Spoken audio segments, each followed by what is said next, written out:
मंच पर विराजमान गुजरात के मुख्यमंत्री श्रीमान विजय रूपाणी जी,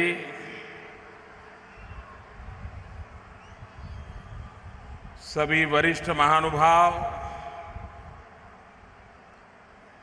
और इससे भी ज्यादा महत्वपूर्ण हिंदुस्तान का नाम रोशन करने वाले मेरे सारे खिलाड़ी मित्र,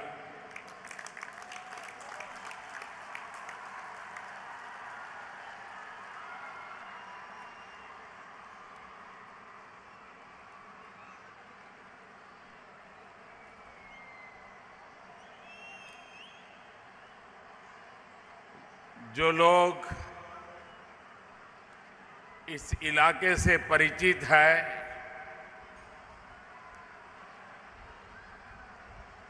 दस साल पहले ये कांकरिया कैसा था,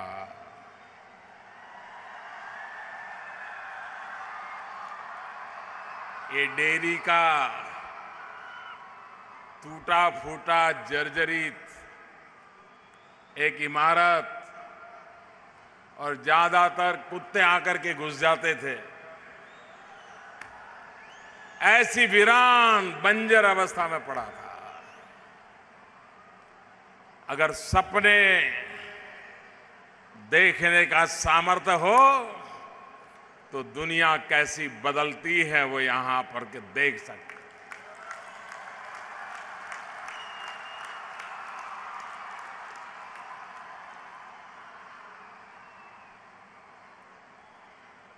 खेल जगत के जितने भी लोग आज यहां आए हैं, मैं उनसे आग्रह करूंगा कि बाद में इस पूरे स्टेडियम की सारी फैसिलिटी देख करके जाएं और औरों को भी आप प्रेरित करें कि अब हिंदुस्तान में भी वो सारी व्यवस्थाएं विकसित हो रही हैं जो हमारे खिलाड़ी दुनिया भर में देखते हैं। मुझे जब भी हमारे देश के खिलाड़ियों से मिलने का मौका मिला, मैं उनसे जुड़ जाता हूं, उनसे बड़ी प्यार से बातें करता हूं, उनसे सुनता हूं। मैंने कभी मेरे देश के खिलाड़ियों के हौसले में कमी नहीं पाई है, उनके परिश्रम में कमी नहीं पाई है। कठिनाइयों के बीच भी दुनिया के सामने भारत का झंडा फहराने के लिए जी जान से जुटने के उनके इरादों में कभी कमी नहीं पाई है। लेकिन कठिनाई ये है कि हमारे पास सामर्थ्यवान युवा पीढ़ी है। ये पूरा न्यू इंडिया मेरे सामने है, पूरा न्यू इंडिया।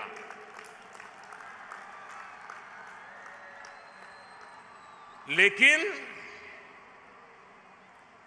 हमारी सोच, आप हैरान होंगे, मैं इन खिलाड़ियों से तो मैंने पूछा नहीं है, लेकिन इनको तो अनुभव आया होगा। अगर विमान में जा रहे हैं, ट्रेन में जा रहे हैं, तो लोग उनको पूछते होंगे, परिचय हुआ, क्या करते हो? तो ये कहेगा मैं नेशनल गेम खेलता हूं, कोई कहेगा मैं इंटरनेशनल गेम खेलता हूं। तो अगला क्या सवाल आएगा मालूम है?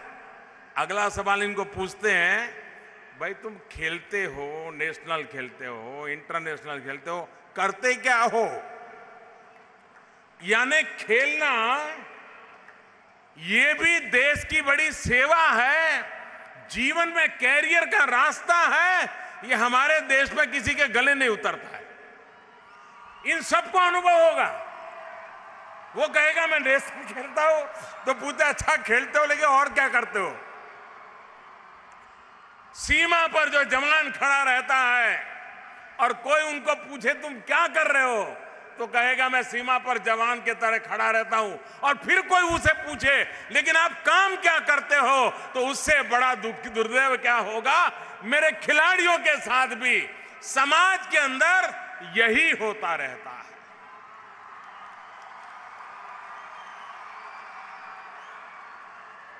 और समाज में नहीं, परिवार में भी ये लोग भी जब शुरुआत की होगी तब घर में सब कहते होंगे बस खेलते ही रहोगे कि कुछ पढ़ाई करोगे,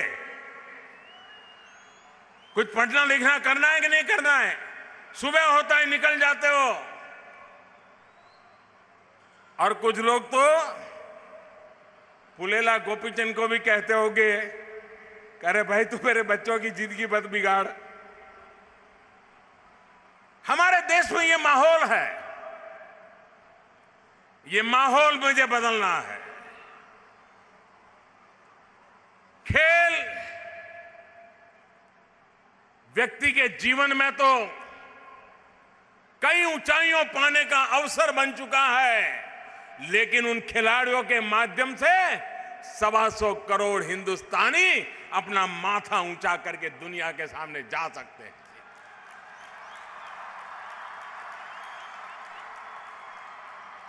दुनिया के किसी भी देश में वहां के किसी खिलाड़ी का नाम अगर मैं भाषण में देता हूं, 5-5 मिनट तक तालियां बजती रहती हैं अगर उस देश के किसी खिलाड़ी का नाम अगर मैं उस देश में बोलता हूं। अभी मैं पोर्चुगल में था 2 दिन पहले, वहां के फुटबॉल के प्लेयर को मैंने याद किया, सारा माहौल बदल गया, तालियों से माहौल गूंजने लग गया। खिलाड़ियों के प्रति ये सम्मान, ये आदर, ये हमारे देश की परंपरा होनी चाहिए, हमारे परिवार की परंपरा होनी चाहिए, हमारे देश की ये सामाजिक विरासत के रूप में पनपना चाहिए। व्यवस्थाएं भी विकसित होनी चाहिए। आज मुझे खेल महाकुंभ उस कार्यक्रम के लॉन्चिंग के ऐप का लोकार्पण करने का अवसर मिला। जरूरी नहीं है कि हर कोई नेशनल इंटरनेशनल खिलाड़ी बने, लेकिन खेलने से जिंदगी की कुछ मजा और होती है दोस्तों। खेल जीना सिखाता है। खिलाड़ी के जिंदगी से एक बात हम बहुत आसानी से सीख सकते हैं। कभी कभी लोग कहते हैं, हम राजनेताओं को ज्यादा कहते हैं कि विजय पचाना सीखना चाहिए, लेकिन मैंने देखा है खिलाड़ियों ने पराजय को कैसे जी सकते हैं, ये खिलाड़ी के अंदर ताकत होती है और वही उसको विजय का रास्ता तय करके देती है। ये सामर्थ्य खेल जगत में से आता है, खेल के मैदान से आता है। हर पल जय पराजय का खेल रहता है और जिंदगी में जय पराजय को ही खेल बना करके जी लेना, ये भी तो जीवन का बड़ा सौभाग्य होता है, जो इन खिलाड़ियों के सौभाग्य में होता है। हमें व्यवस्थाएं भी विकसित करनी है। खेल महाकुंभ पिछली बार 30 लाख लोग गुजरात में खेल के मैदान में उतरे। ये जरूरी नहीं है कि सब चैंपियन होंगे। अगर खेल चलता है तो बगल में जाके तालियां बजाने से भी खिलाड़ी की ताकत बढ़ती है दोस्तों, उसको हिम्मत मिलती है, उसका हौसला बुलंद हो जाता है। खेल एक स्वाभाविक कल्चर बनना चाहिए और इसलिए खेल महाकुंभ जब शुरू किया, आज इतने कम समय के अंदर गुजरात, वरना गुजरात के लोग खेल और गुजरात, ये किसी के दिमाग में फिट ही नहीं होता है। गुजराती यानी स्कूल कॉलेज में पढ़ने जाए तो जेब में 2 पेन लेके जाता है और शाम को आते आते 1 पेन बेच करके आता है। उसकी रगों में व्यापार होता है। वो कोई भी नई चीज ले जाएगा, अपने दोस्तों को दिखाएगा और बेच करके आएगा। उस गुजरात के अंदर इतनी खेल प्रतिभाएं हैं, राष्ट्रीय अंतर्राष्ट्रीय खेलों में वो अपना कर्तव्य दिखा पा रही है, इससे बड़ा आनंद क्या हो सकता है। 25 साल में गुजरात को 10 गोल्ड मेडल मिले, 25 साल में 10। और ये खेल महाकुंभ का परिणाम है कि एक साल में गुजरात 10 गोल्ड मेडल लेकर के आ गया। और अब हर शहर को, हर जिले को खेल कूद के लिए आवश्यक मैदान तैयार करना, कोचिज लाना, अच्छे अपने स्टूडेंट तैयार करना, स्कूल में कल्चर बनाना, ये धीरे धीरे उसमें से परकोलेट होने वाला है।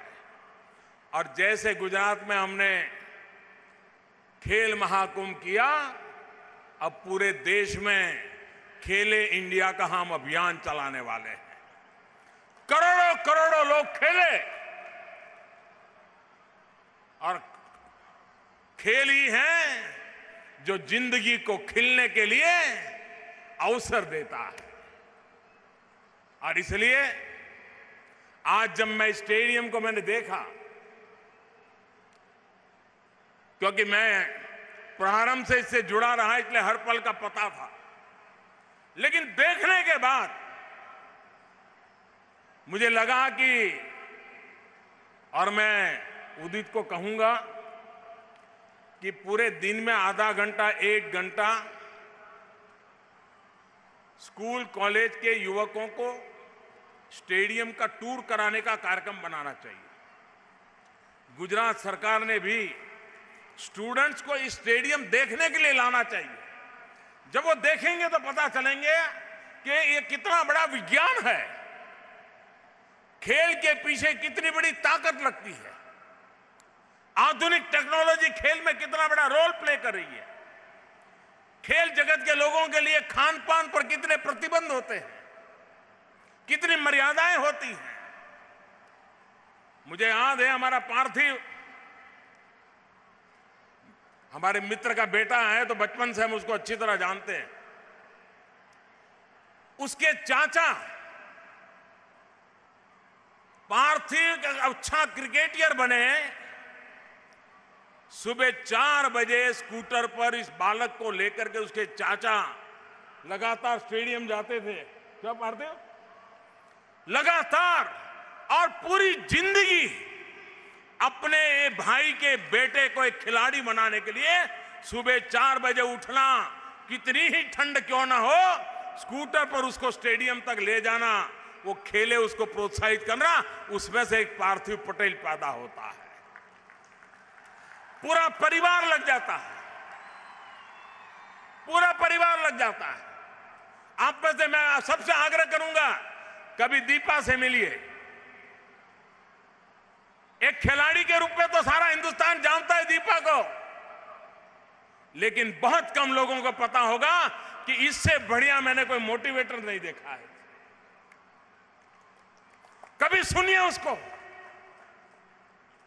शरीर का आधा हिस्सा काम नहीं कर रहा है, लेकिन जब भी बात करती है नए सपनों की बातें करती है, नए उमंग की बात करती है, नए हौसले की चरितार्थ करने की बात करती है। ये हैं लोग,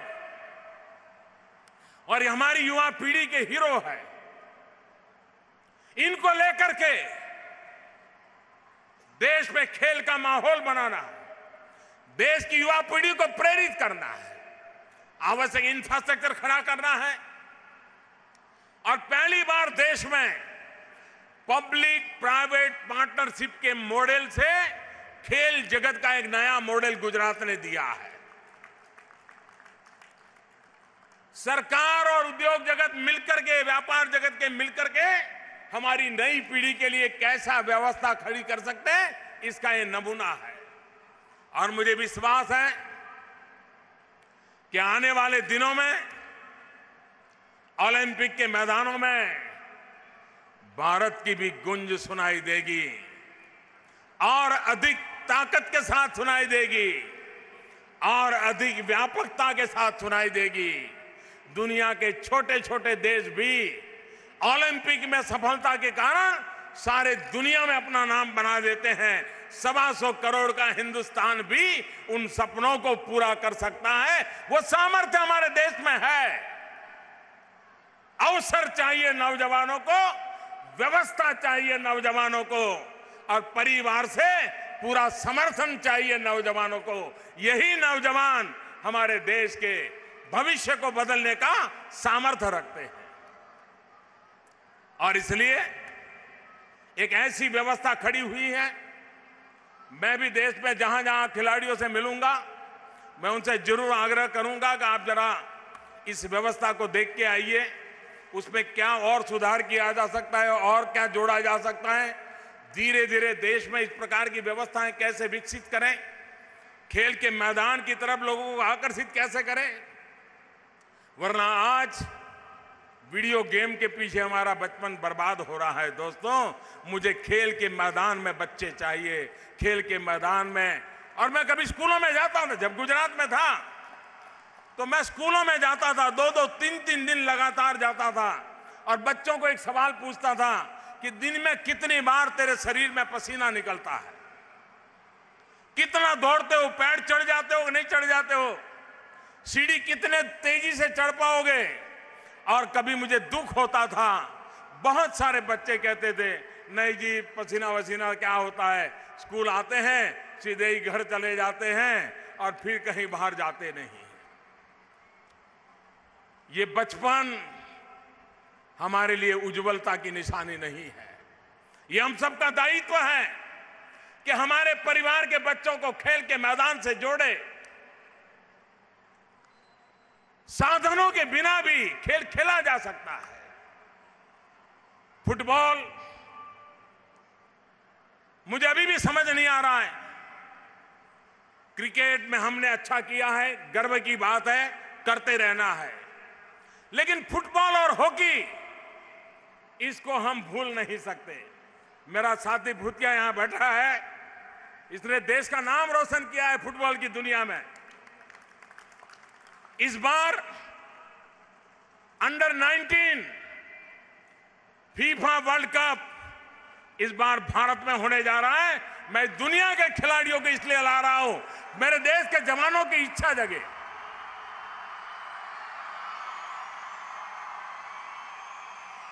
दुनिया भर के खिलाड़ी यहां आए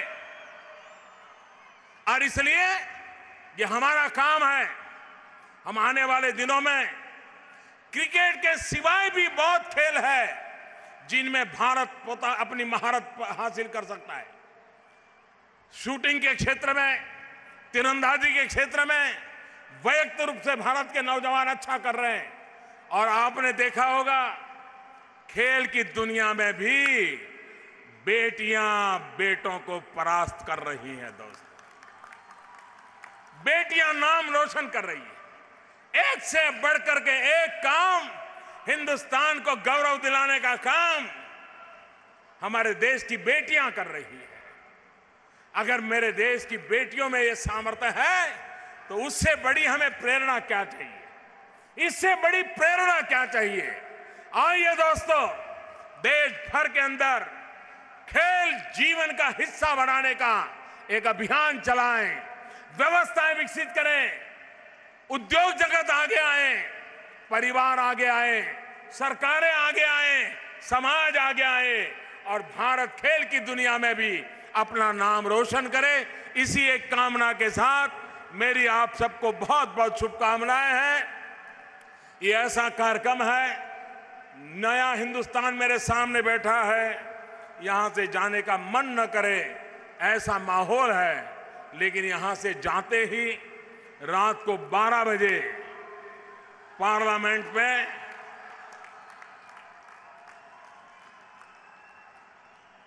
भारत के भाग्य के एक नई दिशा के द्वार वहां खुलने वाले हैं। तो मुझे यहां सीधा पार्लियामेंट पहुंचना है। लेकिन फिर भी जितना समय था आप सबके बीच बिताने का अवसर मिला, मैं इन खिलाड़ियों का हृदय से आभारी हूं कि आप लोग आए, क्योंकि सचमुच में हमारे शब्दों से आपके पसीने की ताकत बहुत है, आपकी मेहनत की ताकत बहुत है। आइए आगे आइए दोस्तों।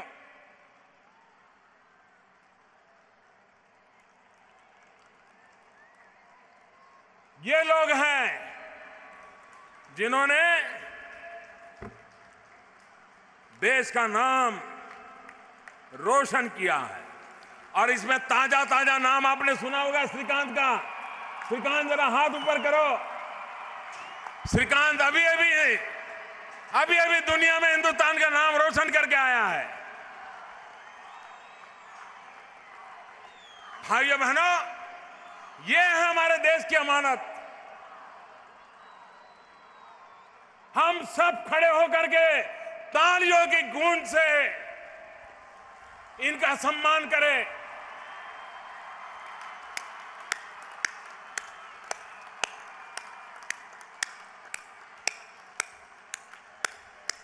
बहुत बहुत धन्यवाद।